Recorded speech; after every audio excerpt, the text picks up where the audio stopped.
the speed and the pace of AI in almost every session that I've been in.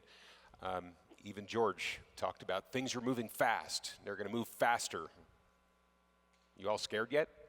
Everything's moving really fast. So let's talk about the speed of AI and why is it that we spend so much time talking about speed and pace. If you think back a few hundred years, it was the mid-1400s when the printing press was invented. And that was the first time that if I had a page of knowledge written down and I wanted to share that knowledge with you, I didn't have to rewrite it all from scratch to be able to do so. I could share it with 200 friends pretty quickly. It didn't become mass scale use for a couple of hundred years after that, but it was invented in the mid-1400s. That was really the first time that I could take a piece of knowledge and share it with more than one person pretty quickly. That sped things up a little bit in terms of sharing knowledge. It was another couple of hundred years before the Pony Express, sometime in the mid-1800s, I could move for the first time a piece of knowledge from St. Louis to Sacramento at a blazing speed of 10 days. That's how long it took to get a letter from St. Louis, Missouri to Sacramento via the Pony Express in the mid-1800s. Fast forward another couple of hundred years, and now we have all manner of social media. Pick your favorite apps and logos, and I can move information to millions of people in seconds. Right? So if you think about sort of how quickly information flows now, the ability for you as a business to respond to what's happening, to respond to a moment that your customer has a complaint that they put on X. If you think about how long you have to respond to something that happens that impacts your business and your brand, it's really accelerated. Right? My daughter is 19 years old. There's absolutely nothing that exists in the world that is worth anything if it doesn't happen on TikTok. It's the only way that she gets news. It's the only way that she gets information. And so there is also something about the way that information is curated for your future customers that is dramatically different than the way that we consumed information. I've got a little bit of gray hair. I like to wake up in the morning and look at the news in a very traditional sort of fashion. That is not at all how the next generation of your customers consume information or consume knowledge. But this is a serious business conference. You didn't come here to listen to my daughter's TikTok habits. So let's talk about a serious business moment.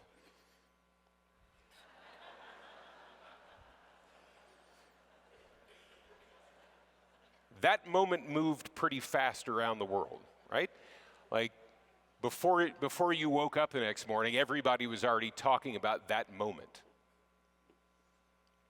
It's pretty serious for their business, but it was also a pretty serious opportunity for lots of brands who have figured out how to quickly understand what is happening, what is trending, what is the hottest thing going at the moment, and how do they respond to it in a way that ties their brand into the thing that everybody's talking about. Right? Anybody see any of these brands and what they did? Within hours of that moment at the Coldplay concert, IKEA, Pizza Hut, Globe Air, and one of the first out of the gate was actually Sixt, the car rental company. Free hugs for CEOs. It's a great tagline. So how are brands doing this? Right? They're not doing this by having a whole room full of people who are scouring every social media platform and figuring out what's trending. They're doing it using AI. Right? And the ability for you to understand what is trending on your social media platform of choice, whether it's Instagram or TikTok, and how can you take that moment, that trend, that thing that's happening, and connect it to your brand in a way that is relevant for your customers.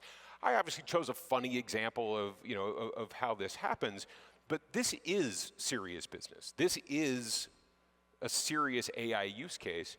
One of my customers is a major US airline, and we now have an agent that scours social media platforms, looks for what's trending over the past 3 days, and provides a number of recommendations for how they might tie that trend into an ad campaign. It even suggests 3 or 4 pictures for an Instagram carousel because they like to reach out to customers via Instagram. And those visuals are all created by AI.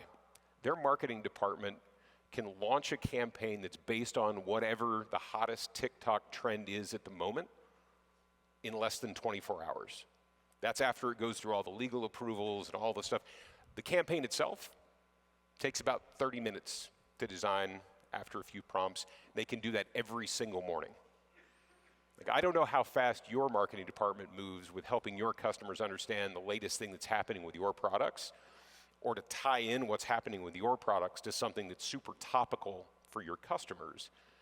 But we don't have days, weeks, months to plan this stuff anymore. The average trend on TikTok goes from 0 to peak to dead in less than 10 days. That's how long you have if you want to tap into this stuff to figure out how to make your brand stand out for your customers in a moment. And you can apply that same logic. This is obviously more of a marketing department sort of example, but you can apply that same logic to every part of our business. And if you looked at all of the evolution in your various areas of service that George just ran through, from managed services to support services, you can think about the ways that you would apply the same, right? If you're having an issue with your product, it's going to take seconds or minutes for your customers to complain about that on social media. How do you quickly jump in to that conversation and respond to them in a way that protects your brand and keeps you relevant? It took, by the way, the company that was impacted by this moment less than a week to hire Gwyneth Paltrow to come represent their brand and help them recover some of their brand image from what happened here. So in addition to all these companies that seized this moment for their own purposes, that company also figured out how to respond pretty quickly and get an ad campaign created. So the ability to move fast is one of the things that in every one of your areas is going to be really, really accelerated by AI. So don't be afraid of the speed of AI. Think about how you're going to capitalize on the speed with which AI enables you to move. That's what's exciting. The question is, what happens if you don't? What happens if you wait? You know, Sixt didn't have to launch that cute little Instagram commercial. They could have just let the moment pass. Nobody dies. It would have been fine. So let's maybe talk for a second about the risks, because there are always risks when you're bold. I think you were just encouraged to be bold, and history favors the bold. But there are some risks when you're bold. What happens when you try to do something with AI and it doesn't work as you expected? What happens when you take a leap of faith that AI is going to help you reinvent something or it's going to solve something and then it doesn't work out exactly as you'd planned? My team found out that asking AI to help illustrate me embracing chatbot technology doesn't always go exactly as planned. This is some guy who wears a sport coat that looks like one that I own, but otherwise I don't feel represents me all that well, and that is definitely a robot, but I don't know how you'd figure out that it's a chatbot. Here's the thing. That image that you're looking at that I'm not super fond of took 27 seconds to create.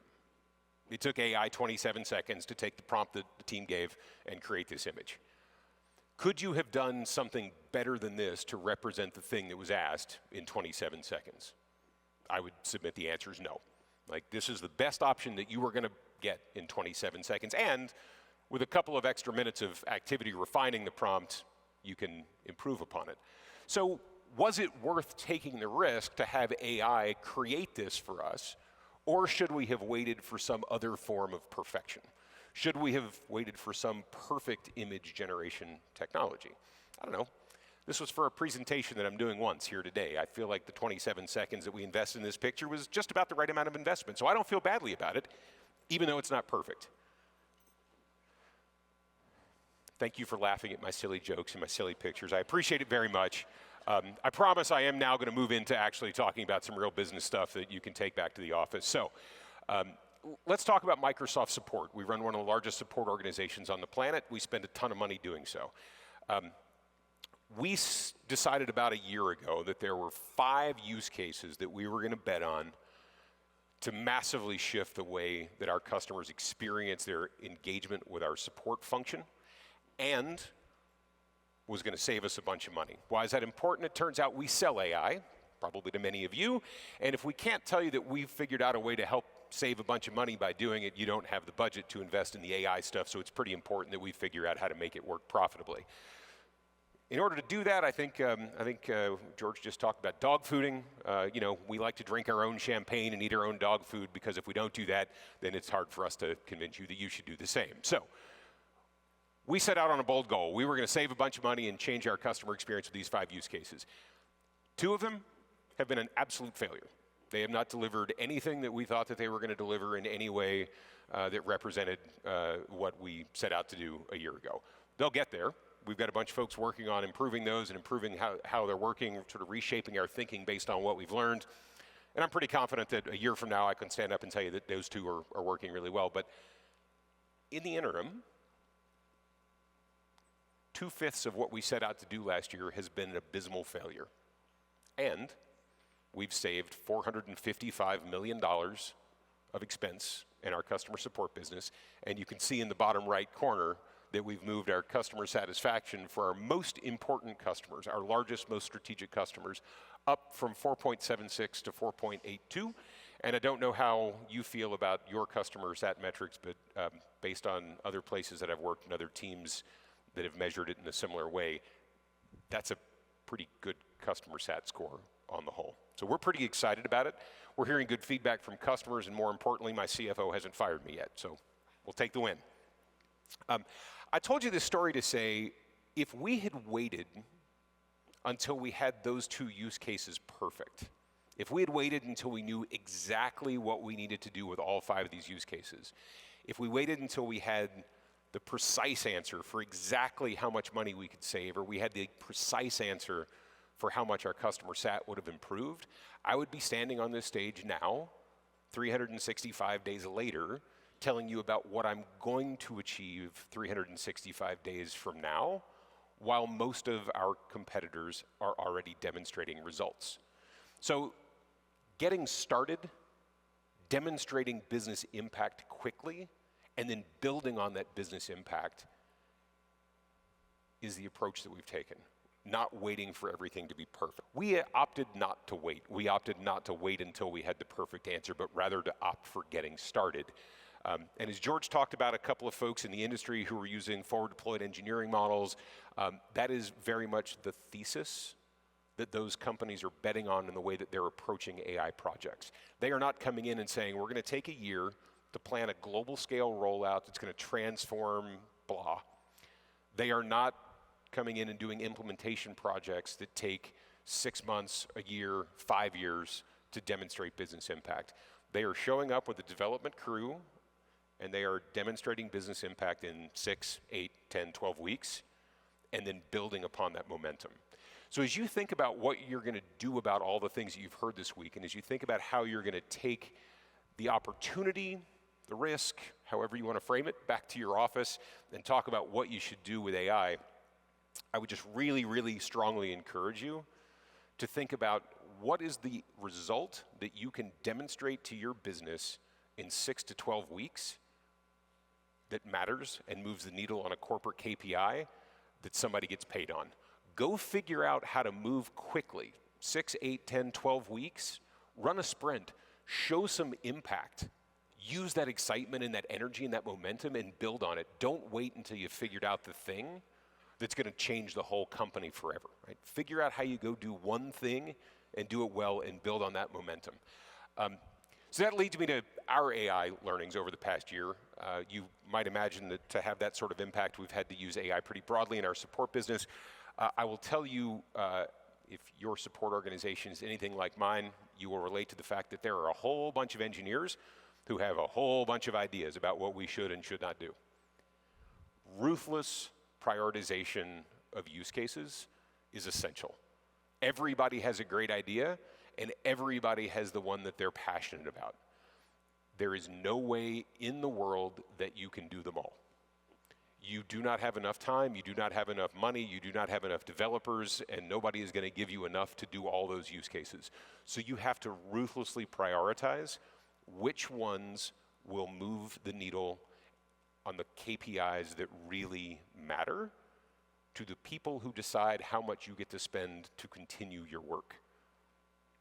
Think carefully about the use cases. Think carefully about who decides whether or not they're going to take that money you save and put it in their pocket somewhere else, or they're going to take that money and they're going to reinvest it in your business.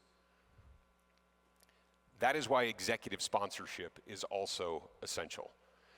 Every business case that you prioritize needs to solve a problem for someone who is in a position to help you continue the momentum that you start.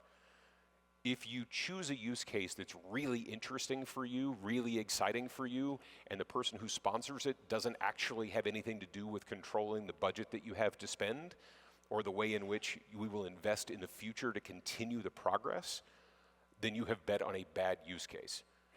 Make sure you have an executive sponsor who will stand in front of your CEO, stand in front of your board, stand in front of your senior leadership team, and trumpet the benefits that they got in those 6 to 12 week sprints from this initial investment in AI, because that is how you earn the right to get the next 6 to 12 week sprint.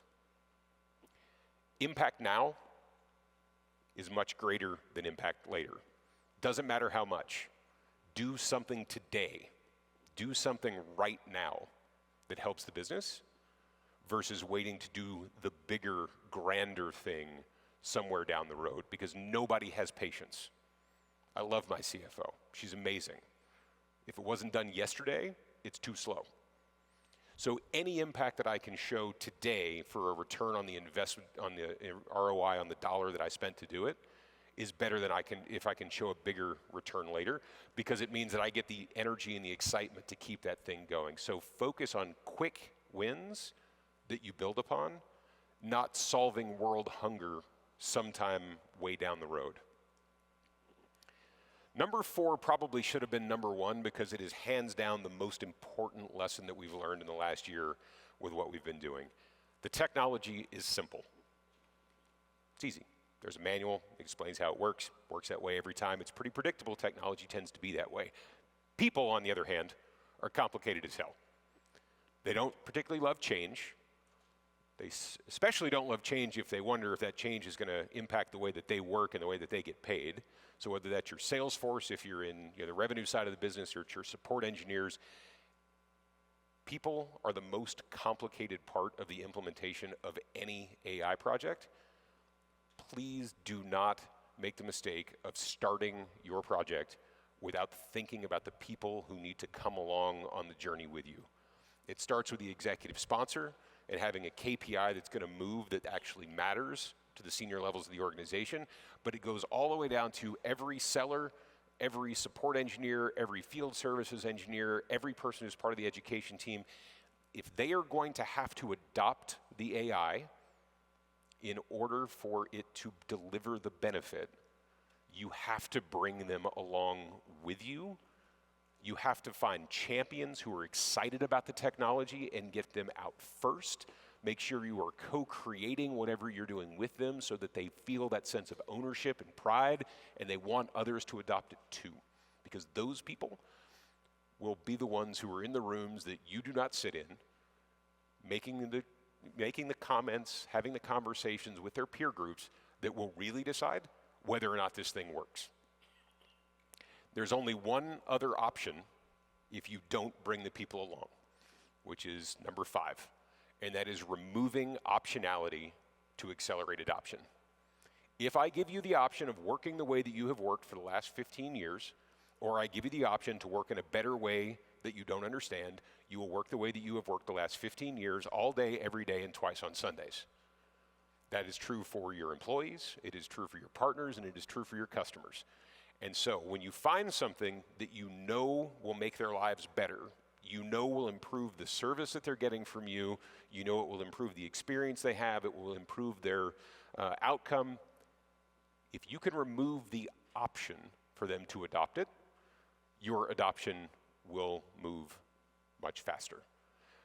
Best example that I've heard of that is when customers come into a support scenario and you give them the option to select via drop-down menus like they've been doing for the last 15 years what their problem is, or you give them the option to interact with a conversational AI interface where they can explain their problem, Your customers who've been using those same drop-downs for the last 15 years, they can blow through those drop-downs in no time at all, and that's what they're going to do because it's what they're comfortable with, and they got to get back to whatever they were doing before they needed to open a support case with you. You got to take the option away. It can't be there, or they'll go back to their default behavior because it's what's comfortable. So take it away. Make everybody use the conversational interface. You can, in your conversational interface, have a checkpoint moment where if I've asked you 4 questions and you don't feel like we're making progress, I can kick you over to that old experience and let you try it that way. But don't give them the option out of the gate, or the adoption curve is going to be super, super slow. So anytime you can remove optionality, please do so. And I think I've really beaten this one to death, but progress beats perfection. If you're waiting until you have the perfect use case, if you're waiting until you have the perfect way to implement the use case, if you're waiting until you have the perfect set of ideas for how you're going to change something in the business, you are already moving way too slow. Perfection is not the goal. The goal is progress. How do I make it better tomorrow than it is today, and iterate quickly every day with that same mentality?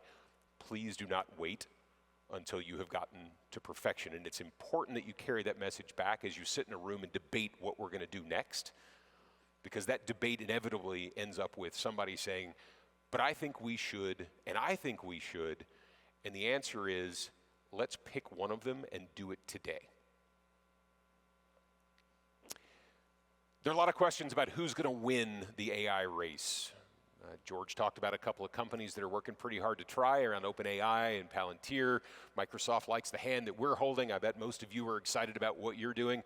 Who's going to be the ultimate winner? Nobody knows. My crystal ball is as fuzzy as yours. But what I will say is that if you are not already in the game, you are behind. So you cannot win unless you play. It is time to get in the game. Please do not wait until you have the perfect thing. Jump in, try something. If it fails abysmally, like the 2 use cases that we had that did not work, and you save $455 million and improve your customer experience with the 3 that worked out, I think you're a bunch further ahead than you would be if you waited for perfection. Thanks for listening, and I hope you enjoy lunch.